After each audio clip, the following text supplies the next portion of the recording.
Kalau dilihat Konstitusi Dasar Indonesia memang bebas dan aktif. Bebas artinya tidak memihak salah satu blok yang disebut blok NATO atau Fakta Warsawa dulu.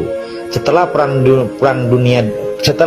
dingin Amerika dengan Uni Soviet, Soviet bubar akibat kekuatan Amerika yang luar biasa dengan gerakan kapitalisme yang di belakangnya demokrasi. Akhirnya bubarlah Uni Soviet, disebut dengan Fakta Warsawa, negara-negara Eropa Timur. Jadi ketika dibilang aktif, apa mananya aktif? Bebas dan aktif.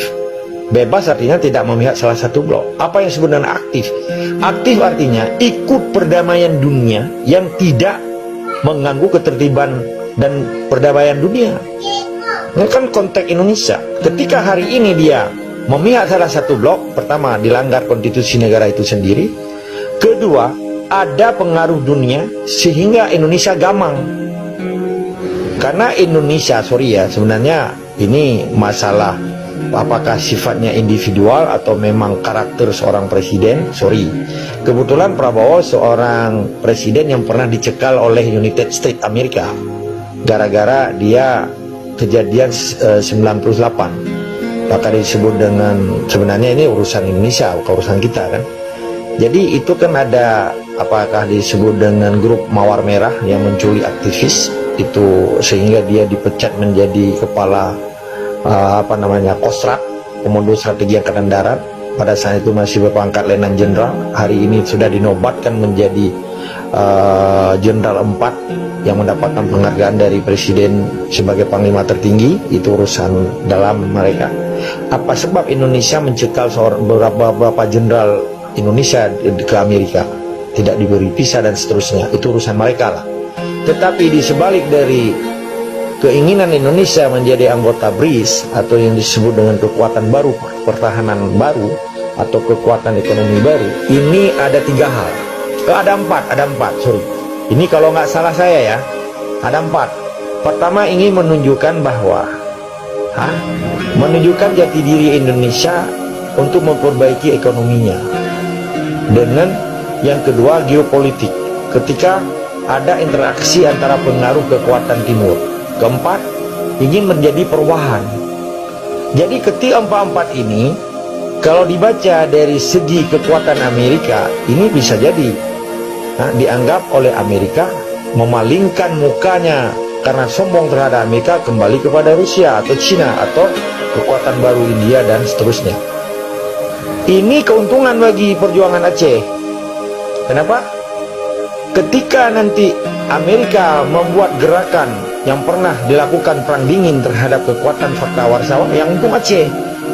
Maka Aceh dalam posisi hanya sebatas di dalam perahu Indonesia. Apabila orang Aceh smart artinya clever, charm, pinter ataupun smart untuk melepaskan diri dalam arti dalam cengkrama satu perahu besar Indonesia ketika terjadi ancaman perang dunia ketiga, ini ada dukungan dari pihak barat. Belum tentu tidak didukung oleh pihak timur, karena fakta integritas BRICS hanya dia mempertahankan nilai tukar Amerika untuk mengganti dengan, bukan mempertahankan nilai tukar, cuma hanya untuk menggantikan nilai tukar Amerika di dunia bisnis dengan yuan. Karena faktor pertahanan dan keamanan serta ekonominya BRICS. Tetapi apa untungnya bagi Indonesia? Ini kan urusan internal Indonesia. Nanti ketika kita prediksi ada salah, mungkin ada yang benar. Maka hari ini generasi muda Indonesia harus berani dia menanyakan kebijakan baru ini pada presidennya, bukan urusan kita. Tetapi bagaimana memanfaatkan keuntungan jika terjadi ancaman perang dunia ketiga? Otomatikly Aceh mendapatkan keuntungan yang luar biasa, baik di pihak BRICS maupun di pihak Amerika. Apalagi di belakang Amerika Eropa Uni. Di belakang Eropa Uni ada 27 negara. Maka harus pandai-pandailah orang diplomat Aceh, apakah saya, apakah orang lain, untuk melobi yang disebut dengan NATO hari ini, atau melobi orang yang sifatnya hari ini kan Turki kan masuk NATO karena dianggap dia negara Eropa. Turki itu negara Islam. Sedangkan jazirah Arab itu Timur Tengah, Timur Tengah Timur Tengah itu, Saudi Arabia, Uni Emirat Arab, Qatar, semua negara Arab itu masih memihak Amerika dia, Eropa ini. Di belakangnya dengan NATO. Jadi kesempatan ketika terjadi perang dunia akan lahir negara baru. Apalagi di Indonesia, dan Indonesia menjadi catatan internasional. Di belakang IMF itu Amerika, 57 negara IMF, International Monetary Fund, sebagai negara funder, menjadi negara sponsor yang mensponsori World Bank, Bank Dunia. Karena 57 negara di belakang Bank Dunia, dia yang mencatat bagaimana yang disebut dengan negara ambruk, collapse state, kata Inggris, negara hancur. Indonesia termasuk salah satu 60 negara yang ambruk. Ketika Indonesia menyelamatkan diri lewat BRICS, itu urusan Indonesia. Ketika Indonesia memihak kepada BRICS, itu urusan Indonesia. Tetapi apakah diplomat Aceh tidak bisa mengambil keuntungan dari sebalik itu? Bisa. Dengan syarat orang Aceh harus giat melobi berbagai ketentuan-ketentuan peradaban dunia.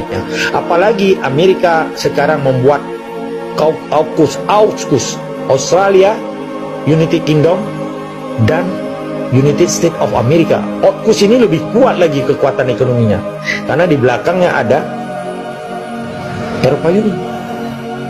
AUKUS itu pembentukan baru, sedangkan BRICS itu lahir 1990. Sedangkan Indonesia baru 2024 baru masuk dia. Dianggap negara baru, itu pun baru sebatas meminta menjadi calon lah. Jadi keuntungan Aceh satu. Pertama, Aceh berdiri tegak menjadi negara tua di dunia, kembali untuk mempromosikan dirinya sebagai yang tidak memihak salah satu blok. Bisa jadi. Itu kan keuletan sematnya diplomat Aceh, bagaimana mempromosikan Aceh sebagai negara tua yang selama ini tertindas akibat agresi Indonesia ataupun apa yang disebut dengan penjajahan baru Indonesia atau sistem Indonesia di Aceh. Apalagi menyangkut dengan human being, terhadap crime against humanity, penindasan terhadap nilai-nilai manusia disebut dengan HAM, pelanggaran HAM, yang pernah diakui oleh Jokowi. Sekalipun bukan Jokowi yang melakukan, ada rejim-rejim sebelum Jokowi. Apakah Soeharto dengan domnya, dengan operasi intelijennya, operasi jaring merahnya, dengan Megawati dengan pernyataan perangnya yang disebut dengan Marsilu, tanggal 19 bulan 5 2003. Pernyataan perang terhadap Aceh akibat setelah pistol di Tokyo gagal antara tanggal 18 dan tanggal 19. Tanggal 16, tanggal 17 negosiator GAM ditangkap pada saat KOHA, Session of Hostility, yang mediasinya adalah Harry Dunant Center. Ini perlu dibuka sejarah itu supaya bangsa Eropa tahu rupanya ada Aceh yang setia dengan, nah ini kan menyangkut dengan diplomasi bangsa Aceh. Jadi perlu orang-orang Aceh ini harus tahu bagaimana mempromosikan Aceh menjadi sebuah state yang dulunya hilang pemerintahannya. Negaranya masih ada, hukumnya masih ada, Acehnya masih ada dengan nama Acehnya. Tetapi belum ada pengakuan pemerintahannya. Sedangkan negara Aceh sampai hari ini diakui oleh Saudi Arabia. Buktinya harta wakaf tidak bisa diambil dan digugat oleh Presiden Indonesia sekalipun sudah 79 tahun. Karena Saudi Arabia salah satu negara yang mengakui keberadaan negara Aceh. Karena pada saat negara Aceh berdiri, pada saat itu pula seorang Abu Bakar Al-Habsyi yang disebut Tunku Wabib Buga menyerahkan harta wakafnya kepada negara Saudi Arabia. Saudi Arabia salah satu negara yang mengakui Aceh sampai hari ini. Begitu juga Eropa Barat, Eropa Timur. Ada juga banyak negara-negara yang mengakui Aceh secara tidak langsung. Contoh, banyak suaka politik Aceh diterima di seluruh dunia. Itu bukti bahwa pengakuan dunia-dunia yang menerima suaka politik orang Aceh atas nama UNHCR, United Nations Human Rights for Refugee, bahwa orang Aceh masih dianggap warga negara internasional sekalipun pemerintahannya belum established. Tapi negaranya sudah established. Establishingnya karena mana ini deh?